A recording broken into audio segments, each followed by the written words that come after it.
Well, thank you all for tuning in today to our first SIG Learning Lab of 2021. Excited to be saying 21 instead of 20, as I'm sure many of you are. This year's first session is entitled Exploring Liberal Arts Colleges with Colleges That Change Lives. We're so excited to be joined by three professionals in the field who work at these unique, life-changing institutions to share perspectives about not only their institutions, but liberal arts colleges in general. There's kind of a mystique and almost a misunderstanding of liberal arts colleges in our country, particularly as questions of, is college even worth it? Consistently being brought before not only our government, but our families and students as they're making their choice to attend college and where to attend college. And these folks will be telling you about the transformative experience available through the liberal arts and how students can find success in their lives post college through attending liberal arts institutions as well. So to get started, I just would love for each of our panelists to introduce themselves before we dive in. And we'll start with, in alphabetical order, actually, we'll start with our representative from Bard College. Thank you so much, Dustin. Hi, everybody. My name is Colrick Greathouse. I am Assistant Director of Admission and the West Coast Coordinator for Bard.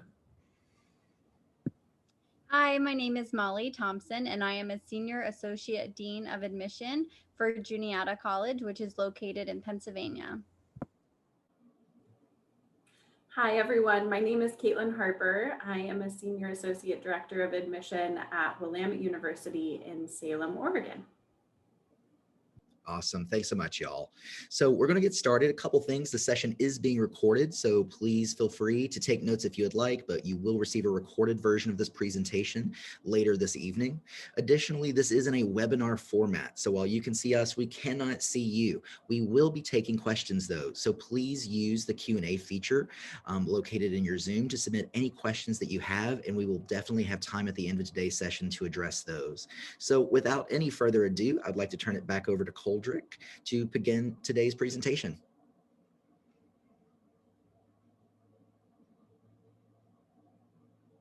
I swear I clicked that button.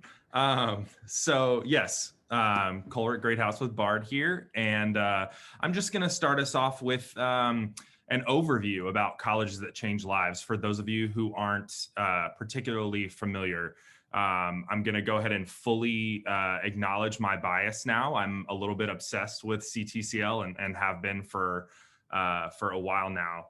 And so I'm very excited to kind of just share some overview information with you. So Ctcl, or Colleges That Change Lives, is a nonprofit organization that is really here for the purpose of putting your students at the center of their college search process, and helping them to connect with institutions that share that same philosophy of really providing a transformative college experience that's really based on fit. And these are a lot of unique institutions, many of which you may not have heard of before, but we like to think of them as kind of, the best kept secrets out there, because we really do. We provide some pretty amazing student experiences. So just a little background. So Colleges That Change Lives actually started as a book. Many of you may know this. Lauren Pope was an education editor for the New York Times and a journalist. And, for the majority of his career was an advocate for students and an independent college counselor. And he really set out to change the way that people think about higher education, and to think beyond this idea of prestige or name brand, because there are a lot of really incredible institutions out there that folks had never heard of, as I mentioned before. And so it's really important to highlight all of those, not just the ones that sort of rise up in media attention or have that sort of notion of prestige that we talked about. And I do that in air quotes because it really does provide sort of an incomplete picture in a lot of ways when you're just focused on ranking, name brand, things like that. So it started as a book, and really Mr. Pope was trying to sort of capture the essence of what he would recommend folks look for, or tools that they would employ in their college search. But his audience pressed and pressed for him to essentially share a list. Like, can you shortcut this? Instead of us using your information to find schools, just give us a list, just give us the names, tell us where to go, because we believe in what you're talking about here. And so very reluctantly, he eventually published a list of more recommendations. It wasn't a ranking, it wasn't anything like that, but it was a list of institutions that he felt fit the sort of broader ideals that he had for higher education. And today we're looking at, actually now it's 45 institutions. Bard was a part of the original list, and then Ctcl became a nonprofit organization, and the structure changed. And in the meantime, we were going through sort of our own renaissance, and we're not a part of Ctcl initially as an organization, and then rejoined more recently a few years ago. So anyway, just a little side note for you. So essentially the idea is really that we're focused on advocacy. We're focusing on getting to know your students as people. We'll talk more about sort of the idea of holistic application review, and how we really are looking at the entire person when we review an application. Many of our institutions are test optional. In fact, I think probably at this point, everybody's test optional with COVID. But many of our institutions were test optional long before the pandemic. And so, we're really focused on fit and on who your students are as people, in addition to their academic achievement. And so with that, I am going to pass it to one of my lovely co-hosts. I apologize, I can't remember who's next. It's me.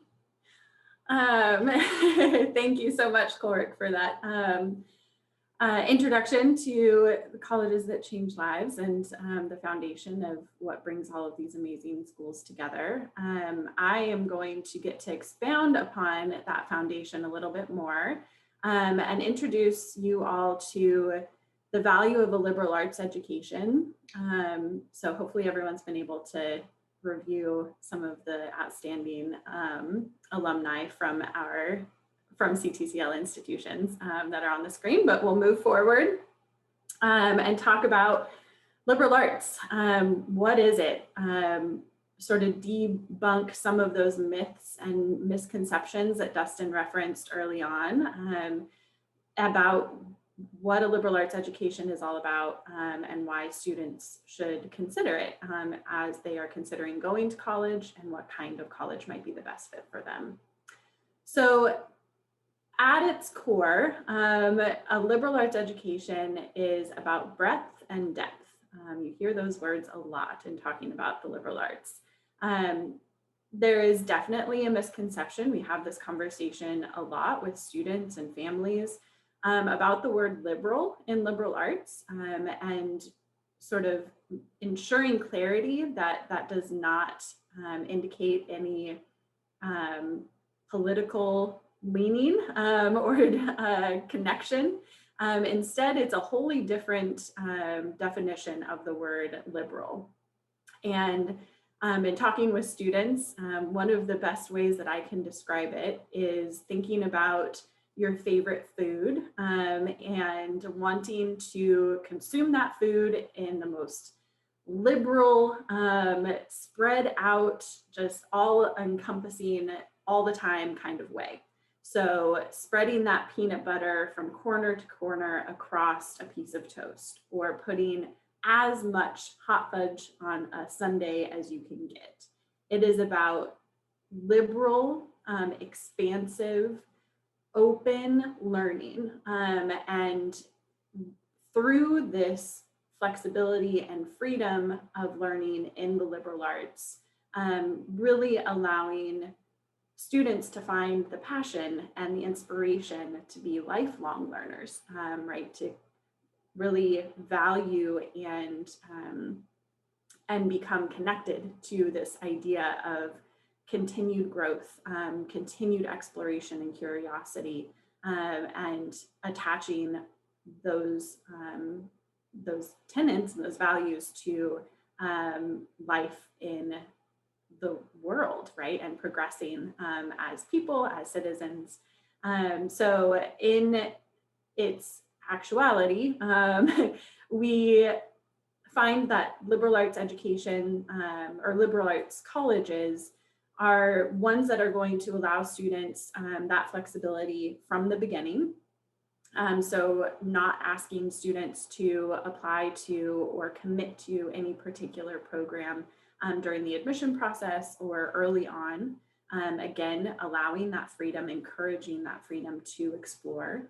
And through studying across different academic disciplines, requiring students to study across disciplines, really encouraging connection, building bridges, approaching problems, and learning in new and creative ways that will then yield not only the foundation of skills in particular areas, the majors that they might choose to focus in, that breadth or that depth, excuse me, of the breadth and depth combo, but also develop skills that you don't necessarily learn in a textbook. So if we skip to the next slide, that is another key pillar of a liberal arts education. Flexible, expansive, well-rounded learning, but through that, developing a very strong foundation of soft skills as well that lead to marketability and responsiveness of our students and alumni as they progress through life. We are preparing students for what is to come and what we have absolutely no idea is coming. And this past year, I think, has taught us all that it doesn't necessarily matter what a student gets on the SAT, or if they decide to major in engineering, if they don't have those more soft skills that are going to allow them to respond to the challenges and changes that are inevitable in everyday life and in modern society. There is so much that even just looking in the past decade has changed in the professional world. And liberal arts students, through the well-roundedness, through the opportunities presented to them, through focusing on relationships and mentorships with faculty and with their peers, through, again, really being good citizens and engaging in lifelong learning at the core of everything, these students develop abilities in communication, in working with diverse populations, in problem solving, thinking creatively, and being innovative, really being comfortable pushing the boundaries. And at least for me in doing this work, it is one of the most inspirational things, getting to meet and interact with these students, knowing that they are going to be our future and that they have these core skills that are going to allow them to carry us where we need to go moving forward. So if we move on, in talking with students, the natural comparison happens. Why a liberal arts college over a university that might be more visible, closer to home, have, conceivably more opportunities because it's larger? The comparison happens, it's natural. And this slide, I think, points out a couple of those comparisons that students and families and people just naturally draw. There are a couple that I want to focus on. But one is that we have already touched on it, that a liberal arts education is one that is going to be well-rounded and allow a student the freedom of exploration versus potentially having to narrow in on one path and a more restricted academic path at a larger university. The other is this focus that at a liberal arts college, undergraduate students are at the core. They are the focus and they are raison d'etre of why we exist. We want our students to have all of the opportunity, all of the experiences, and that, again, we know will lay the foundation for the future of them as alumni and going out into the real world. One of the big ways that this happens is through size. Liberal arts colleges are majority on the smaller to medium size of schools, and students receive a personalized experience.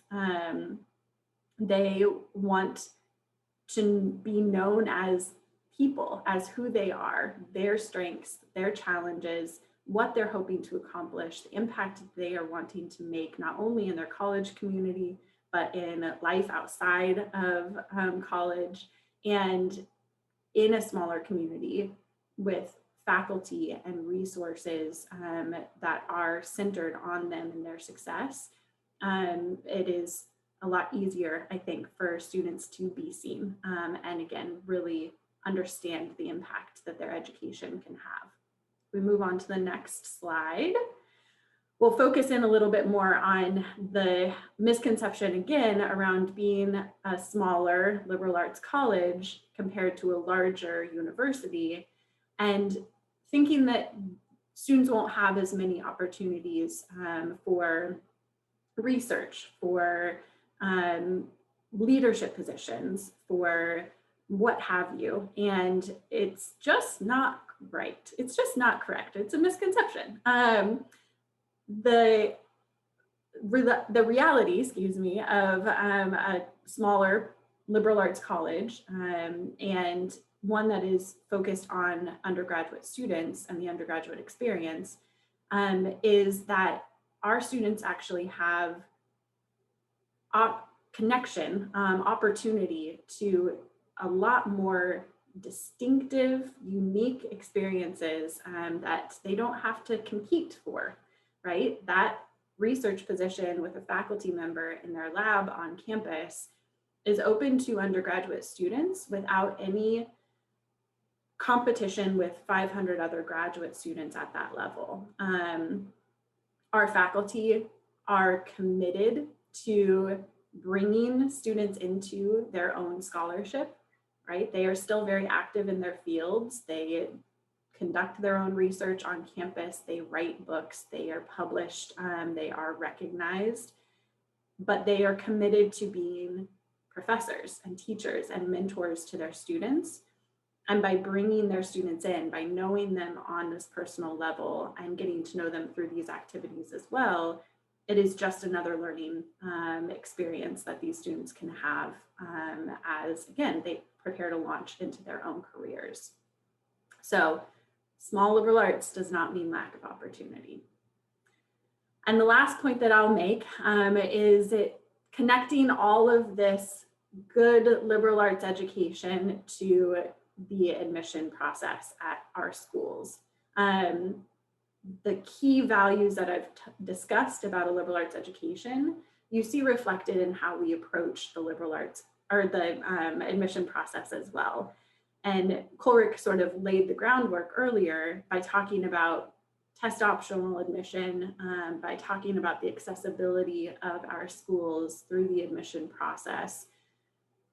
We understand that all of our applicants are individual people, and in a holistic review admission process, we have the breadth and the depth in reviewing those applications. We read it cover to cover, we dig deep and understand context and potential as much as we can in what is presented to us. Test optional admission, even prior to COVID, is definitely something that was prominent in liberal arts colleges and universities, because we, again, understand that no student is one test score, and that those standardized tests serve students in some regards and definitely don't serve others. There is definitely a misconception that private colleges are inaccessible, that a liberal arts college is only going to be available to students who are, in the upper echelon of admissibility. But like the slide says, we really want to see applications from a wide variety of students who have demonstrated to us that they want to be lifelong learners. They want to engage not only in our academic setting, but in our communities as well. They view themselves as works in progress, and that college is the next step to help them develop and grow. And that's ultimately what a liberal arts education does. So with that, I will pass off to Molly, who's going to talk about what happens after they get this awesome liberal arts education. Thank you so much. Part of our goal today is to bust some of the myths around a liberal arts education, and we've definitely begun that. One of the most largely held myths is that liberal arts students aren't prepared for what happens after graduation, that they can't get jobs and they don't earn any money. And that is simply not true. The truth is that the average national employment rate for liberal arts graduates is 95%. And part of the conversation here is what makes liberal arts graduates so employable. One thing is that liberal arts students have more access to high impact practices, those that Caitlin talked about, things like research, study abroad, internships, community engaged learning. And these are all resume builders that help to set students apart from other applicants in the job search process. Additionally, liberal arts graduates leave college with strong communication skills. Regardless of what your major or your program of emphasis is at your institution, you're going to read a lot, you're going to write a lot, and you're going to give a lot of oral presentations. And you're going to become really good at those things. And then lastly, liberal arts students have many opportunities to connect with advisors and professors and staff on campus. And these interactions allow those folks to write you really strong letters of recommendation for the job search process. The fact is that employers are looking for liberal arts college grads. As you'll see here, 4 out of 5 employers agree that all students should acquire broad knowledge in the liberal arts and sciences. That broad knowledge, that breadth and that depth is the hallmark of a liberal arts education. 93% of employers say that learning to think critically, communicate clearly, and solve complex problems is more important than a student's major. Remember, all that writing and presenting that you're going to do is going to give you those skills, those communication skills. 3 out of 4 employers would encourage young people to pursue a liberal arts education or would encourage students to pursue a liberal arts education for career success in the global economy. Many liberal arts colleges put an emphasis on globalization or internationalization, including offering opportunities to study abroad and bringing students from around the world to the campus itself. And then lastly, on this slide, you see that 96% of employers want ethical judgment and integrity, as well as the ability to work with people from different backgrounds in their future employees, all things and experiences that you're going to get on a liberal arts campus. On the next slide, we'll see some of the numbers associated with employability and liberal arts students. 76% of graduates rated their college experience highly for preparing them for the first job. That's a big part of the goal of a college education. 1 of 3 Fortune 500 CEOs have liberal arts degrees, and 74% of CEOs surveyed recommend a liberal arts education.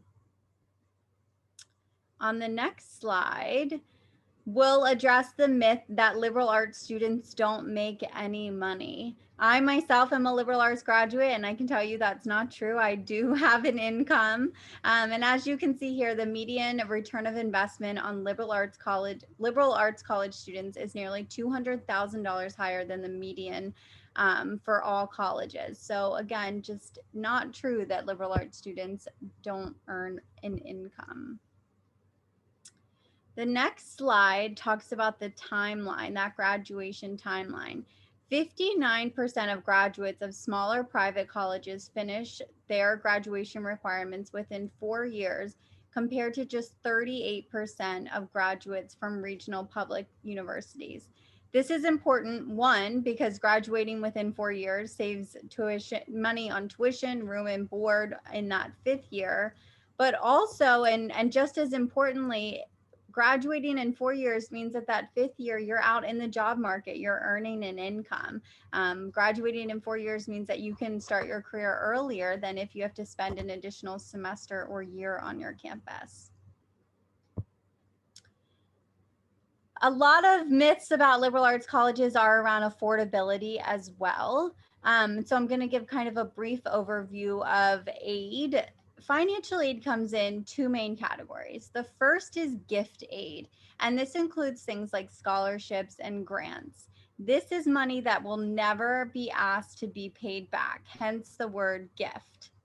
The second kind of aid is self-help. This includes things like work study, which is just the formal name for having an on-campus job. And it also includes loans. Those can be federal loans, those can be private loans. If you're looking for aid, you must complete the FAFSA, or the free application for federal student aid. And sometimes schools will also ask for an additional form called the CSS profile. This information is sent to your college's financial aid offices, and they're able to package you with financial aid. They are able to award those scholarships and any of that grant aid, and also help you to qualify for loans. Each school has its own financial aid policies and their own deadlines, and it's really important that you pay attention to those in the same way that you do application deadlines. You don't want to miss the opportunity to be awarded aid just because you didn't see that deadline. The next slide helps us to understand the difference between sticker price and net price. Again, there's a big myth about liberal arts colleges in that they are more expensive than other colleges. And it is certainly true that some liberal arts colleges have really high sticker prices. The sticker price is the number you see listed on a school's brochure. It's usually big, it's usually scary. There are some schools that are $75,000 to $80,000. That's what we call the sticker price. The price that families actually pay is called the net price. And the net price is generated by taking that big sticker price and taking away any scholarship money you've earned, any grant money that you've been awarded, and any other financial aid that you receive. Private college students typically pay less than 60% of that sticker price. On the next slide, you'll see that private schools are more likely than public schools to offer scholarships, and those scholarships greatly reduce the cost of attendance. As you can see with this graph, on average, private schools offer more than 3 times the financial aid of public schools. So the message here is, don't let those big scary sticker prices keep you and your students from applying to liberal arts schools. We have so much aid. Generally, students don't have to do anything outside of the regular application and the financial aid application in order to qualify for that aid. And a big part of our work, or my work, is helping students understand the cost of an education, to compare costs of different institutions so that students are making informed decisions. But definitely the biggest takeaway here is not to let those big sticker prices scare you from applying to a liberal arts school. Great. Thanks so much, Molly and Caitlin and Colrett, for kind of giving us the funnel approach to understanding liberal arts colleges and Ctcl, right? As far as what is a liberal arts education, how does it function for a student who is attending a liberal arts college, and then not most importantly, but what is of vital importance to a lot of our students and families thinking about their time after colleges. Yes, they will be successful. They will gain employment and be able to pay for their bills and have successful outcomes thereafter too. So we wanted to open it up to questions as well. So we already have a couple of questions. The Q&A is still open. So if you have listened, you have a question you'd like to add, please answer or please feel free to submit those in the Q&A. I would love to toss these couple of questions to our panelists, however, and might sprinkle in my perspective as a college counselor as well while they think about their answers. The first question, and I think we addressed this a little bit in the presentation, but it's great to hear it just focused like this too, is one of our attendees asks, what kind of student should consider a liberal arts college? And usually, what are the most common majors students do select eventually in their studies when at a liberal arts college? I'll take a quick stab from the counseling perspective while our panelists gather their thoughts. Usually, I see two different types of students for whom liberal arts colleges are popular when I'm advising them. First of all, you'll see the student who really speaks to all the themes that you heard today. Students who are your little intellectuals, students who you hear us so often talk about intellectual creativity and risk taking, and students who really enjoy diving deeply into subjects. The students who you would call your intellectual intelligentsia, if you will, those are the types of students who thrive in these environments because they are situated in an academic climate where it's all about ideas. It's about exploring different topics, the intersectionality of those topics and the interdisciplinarity of it. So your students who sit there in class and make connections to other disciplines, the student who comes into their meeting with you and says, hey, yeah, I was interested in this idea, so I went on a YouTube binge of it for 4 hours last night or this weekend. The student who is a student of the mind, if you will, is a student who thrives in the liberal arts environment. I also want to say, though, that sometimes when we talk about the liberal arts, some folks might think it's just for those highly talented and gifted students. And while there is definitely a connection to students who attend liberal arts universities who are very talented and gifted, your students who thrive in small environments, who become alive and find their intellectual talents when given support from small class sizes and attentive focus on undergraduate education as well, are the types of students who succeed and thrive at liberal arts colleges that I've worked with in my career as well. So that's the college counselor perspective. Molly, Coleridge, Caitlin, anything you'd like to add to that in answering that question? That was a great start. I would add too, we at Juniata, we have a really big focus on environmental science, environmental studies. We have programs in wildlife conservation and fisheries and aquatic sciences. And I share all that to say that there are some high school students out there who are uninspired by everything happening in their high schools, and yet come to Juniata and get to follow their passions and, are 4.0 students when they graduate. So I think it is really important. Certainly, liberal arts schools are great for super smart students who are already doing well in high school, but they're also great for that middle of the road student who hasn't found their passion yet or hasn't had an opportunity to explore it at the high school level. And then the other thing I would say is liberal arts schools are not great for students who want an anonymous high school or an anonymous college experience. I don't think there are many liberal arts schools where you can come and go through an entire course in a semester and not get called on. You're not, if students are looking for a place where someone doesn't care if they miss class, it's not the right place for them. If they're looking to make connections with peers and faculty, then it absolutely is a great fit. But not if you want an anonymous college experience, which some students do. I'm seeing head nods from our other panelists, so I think we probably have that question answered then. Something else that came up and I love this response. It starts off saying an observation rather than a question that leads into a question. I love this, and I'm curious to hear what our panelists say. So observation rather than a question. Seems like I'm a liberal arts grad, need to do a better job sharing stories of where liberal arts grads work, learn, govern, etc. Just spoke to a parent yesterday who doesn't want her son to major in political science. Side note, she didn't know that the person who asked this question majored in political science, or journalism, because he will end up working at Starbucks. Are there a few recent articles or websites in addition to Ctcl you'd recommend we share with parents so they understand students can find employment and be successful? Molly's entire section dealt with this, so hopefully those are some beginning resources for you. But I think you're right about the anecdotes.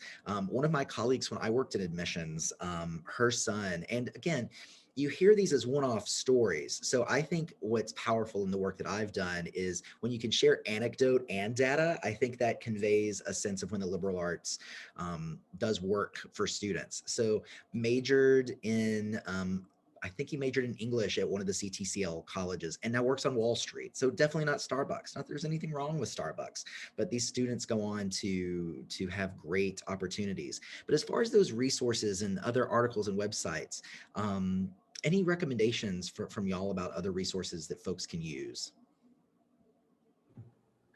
My recommendation is go straight to the source. You know, we talked a lot about the benefit of liberal arts colleges and size and personalization for the student experience, and Molly's earlier point of like not wanting to be nameless or anonymous in their college experience. But the size of liberal arts institutions is also a great benefit in the learning opportunity and the connection. And there are just so many people, starting with the admissions staff and expanding out to current students, faculty, career and professional development staff that would be willing to have one-on-one conversations about how their schools prepare students for life after graduation. And I have the conversation myself over and over and over again. I get called out when I say I was a psychology major at a liberal arts institution, and parents will ask me in response, well, are you ever going to do anything with your psychology major? Thinking linearly that the only thing you can do with a psychology major is be a therapist or a psychologist or a psychiatrist and practice, so to speak. But it's an amazing learning opportunity for everyone to be able to explain that I use my psychology major from my liberal arts background every single day. It's a little tongue-in-cheek, right? Because then they start thinking, wait a minute, is she using it on me right now? Yes, I am. And it does, I think, sort of open up the viewpoint of what does a major mean? What does a major at a liberal arts institution mean? And any person that works at a liberal arts school should be able to, again, do what Dustin just suggested, which is provide an anecdote and then back it up with some data. I would also encourage students and families to ask people where they went to college. I don't know that that's like a common conversation, but when you take your kid to get their yearly physical, ask the doctor where they went to college. When you go get your teeth cleaned, ask the dentist where they did their undergraduate work. I used to work in 2 high schools, and all of our teachers had a sign outside of their door that showed their alma mater. And again, it's an opportunity to show that you don't all have to go to one school in order to be a teacher. It shows that diversity, and it's a reminder that, we probably make a lot of assumptions about where people went. I mentioned I'm in Pennsylvania. Everyone here wears Penn State clothing, but not everyone went to Penn State, right? And so I think if you take the opportunity to ask people where they went, you might be surprised about where your doctor and your dentist and all of those folks in your community went to college. I would absolutely agree and echo what my colleague said. I would like to, it's funny, like in the same fashion that we sort of set up this presentation, I want to zoom out for a minute and encourage you to be bold with your families when you're working with them and with your students, and push back on some of these ideas, because I think it's important to consider outcomes. It's important to consider return on investment, but let's not let the tail wag the dog. An incredible list of alumni that you see here on the slide does not guarantee your student's experience going to that same institution. In the same way that I encourage families not to only pick an institution based on an available field of study, because so many students, the vast majority of students, go in and they learn something new about themselves and about what they want to learn, and they change their minds. And so at the end of the day, you have to think about, what's the environment that I want to be in for 4 years or more? Where do I want to where do I want to call home for the next 4 years? Where's the place that I'm going to fit? And that's really what CTCL is all about, is helping students to find a fit, because then you're going to be able to connect with alumni, connect with resources on campus, go to that job fair, whatever it is, in order to sort of guarantee that next step for yourself. But just choosing an institution because a whole bunch of alumni from that place happen to work in this field doesn't necessarily guarantee that outcome for you. And so, yeah, that's my piece on it. No, those are all awesome perspectives. And you know what? It's interesting. I think having those genuine conversations about what the true nature of one's future work looks like. I went to a university with a strong liberal arts focus, but my major would have been considered a little bit more practical, if you will, from a stereotypical perspective. I majored in human and organizational development. So you would think, great, you're going to use all these wonderful things working in organizations. And I do, but it's really the things that were learned in the liberal arts courses: communication, writing, how to dissect problems, that really is what any of us do in our careers. And even turning that back around on families. One of our panelists even saying empathy, the ability to understand the human condition. I couldn't imagine that a psychology degree would give you that at all, right? So how do you understand people? How do you understand ideas? That's at the heart of the liberal arts. And even turning that back on families and challenging their assumptions. Ask them, what do you really do daily in your work? Are you using that regression analysis constantly, or are you trying to understand the people behind the problems that you're trying to solve, and then how to communicate with your organization? I think that's a successful way as well. Another question, our last question here, and it's perfect to frame us back for the rural SIG here, is what is the best way for rural and low income students to learn about CTCL schools and other liberal arts colleges? I'll jump in first this time. Honestly, like if nothing else, COVID-19 has shown us how much we can do at a distance. And many of our institutions, I'll speak for a lot, if not all of CTCL institutions, that we have been aware of the limitations of traditional demonstrated interest for a long time. We understand that, the majority of students we accept at Bard have never seen campus before. They've never seen it in person. The majority of every incoming class has never been there. And so now we have opportunities for live virtual tours and information sessions online that work around your student's schedule, robust YouTube channels, whereas before maybe schools had some, the occasional video here and there, an alumni spotlight. This office is doing something cool. Maybe you have to like dig through the Instagram. And now there's even more information online.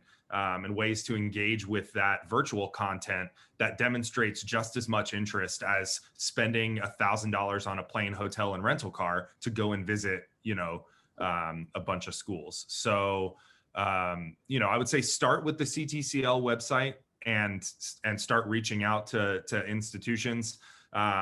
Even just a Google search. When I go to check my tour schedule for my institution, I literally Google Bard virtual tours, because that's the fastest way for me to get to the tour calendar that's published. And so I encourage you, and your students to do the same.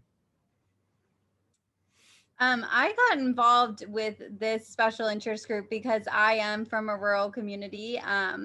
My dad is a dairy farmer, so it's truly that rural. And for me, the college search process was one that I did largely on my own. I went to a small high school. We had one high school for the entire county. When I presented my counselor with a list of schools, she didn't recognize any of them, and they're very well known. And so for me, a lot of the work fell on to, the 17-year-old person that I was at that time. And I did a lot of the work through reading books about colleges, and time that feels like 1,000 years ago. YouTube wasn't even a thing at that time, which makes me feel also 1,000 years old.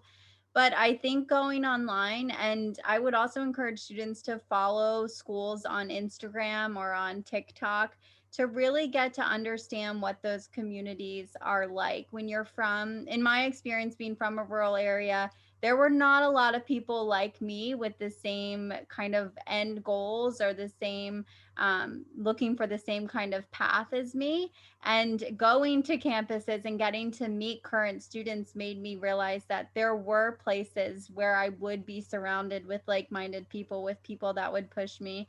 And I think social media, for all the bad that comes with it, I think it's a really great way to see what different cultures are like.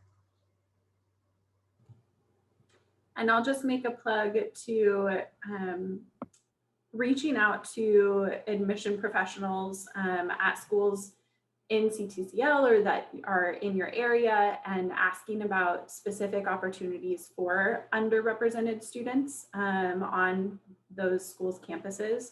There are opportunities that are specific to underrepresented populations, like visit opportunities, particular scholarships that students can apply for, and you can go the Google route for sure.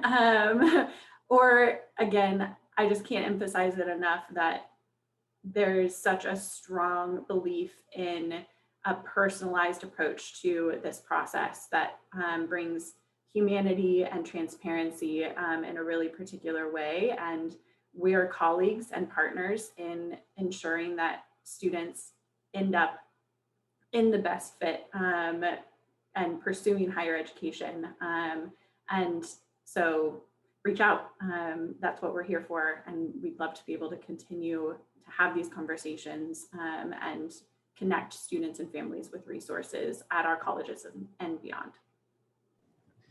Awesome points. And Caitlin, I just want to, particularly for our rural and small town audience, really emphasize that humanity piece. One of the reasons that we wanted to partner with Ctcl is because in our working with rural and small town students and counselors is that there are a lot of similarities between the community that students appreciate about their current rural or small town environment and then what they find at liberal arts colleges. This ethos that supports knowing one another, about having connection, being able to have community are definitely hallmarks of the rural and small town experience that are replicated in the liberal arts environments as well. Being able to know your teachers, being able to have those close connections, make friendships, maybe even in a smaller environment. Those are some similar aspects that if that is the experience in which your student thrives and those are the values that are shared by your student, liberal arts institutions are 100% going to be a home away from home for them. In rare fashion, we have finished this before the hour. So if our panelists are cool with this, I would be remiss if I didn't at least allow you the opportunity to give a quick plug for your individual institutions. If you have your quick overview or elevator pitch, I would love if you would share just a little bit about your institution briefly with our audience as 3 exemplars of liberal arts institutions as well. You just want to go in the same order? Bard up. All right. Well, thanks, Ulrich. Yeah, for sure. So BARD is a private college for the public good. And so what that means for us is that we're an institution that works at a local, national, and global level to increase access to education and to the liberal arts in particular, and to try to make a positive impact, whether that's social, educational, even environmental. But we're also providing opportunities for students to engage in that same work. And so a couple of examples that I like to share that are seemingly unrelated. Well, first, we were the first college in the country to offer a major in human rights, if that gives you any indication of our values. We have 2 farms and an orchard on our campus, supplying more than 20,000 pounds of fresh produce every year to our dining halls and community farm stand, as well as donations to local food banks and shelters. And the second example is we have the largest degree granting prison education program in the country called the BARD Prison Initiative. And I'll just give a quick plug for the documentary produced by Ken Burns in conjunction with PBS called College Behind Bars. And so that's the thing that I like to share about both of those programs is they were started by BARD students. The farm is still largely run by students today. Students still tutor within the prison education program, but it is run by the alumni who started that program 20 years ago. He's the director of it now. We're a small campus, about 1,900 undergraduate students on 1,000 acres in the Hudson Valley of New York, but we have an expansive national and international network, including high school early colleges where students get their high school diploma as well as their associate's degree from Bard, tuition free, which they can then take anywhere. And then we have the international network of campuses in places like Berlin, Germany, Vienna, Austria, East Jerusalem, and Bishkek, Kyrgyzstan as well. And so lots of opportunities for students to work and study abroad beyond our beautiful little 1,000-acre wood in the Hudson Valley of New York. And we are truly a liberal arts and sciences college. So, we've got everything from computer science and partnerships for engineering to, painting and drawing and dance and theater in our opera house that was designed by Frank Gehry. So definitely a broad range of offerings. So yeah, that's Bard in a nutshell. All right, I'm going to focus on three things. The first is that at Juniata, we do not have majors and minors. We have what we call the program of emphasis, and it allows students to really individualize their academic program and to really have some agency in what their 4 years of coursework looks like here. Some of our kind of interesting programs, we have a museum studies program. I mentioned wildlife conservation, fisheries and aquatic sciences. We have a peace and conflict studies program that's actually bringing Ibram X. Kendi to speak to our campus in March, which is super exciting. And then we also have things like integrated media arts. So we have data science, so some cool programs. The second thing that I would note is that we are in a rural small town location. So if you are coming today from a rural small town location, I think it can be a really good fit culturally, and one that doesn't kind of leave rural students with as much culture shock as other institutions. And then the third thing that I would say is that all of our students were on campus last semester and they all came back this semester. And we're really, really proud of that. We worked really hard. But more than anything, I think it says a great deal about our community. COVID has been hard. No one is getting out of COVID without having some side effects. And it's been really hard, I think, for 18 to 22-year-olds, whether you're a senior or whether you're a first-year student. It's tough on a college campus to follow all of the guidelines. And our students did it. They did it with a really positive attitude, and they just came back on Monday, so we're really excited to have everybody back. So Willamette University is in Salem, Oregon, and similar to Molly, I'm going to try and focus on just three things.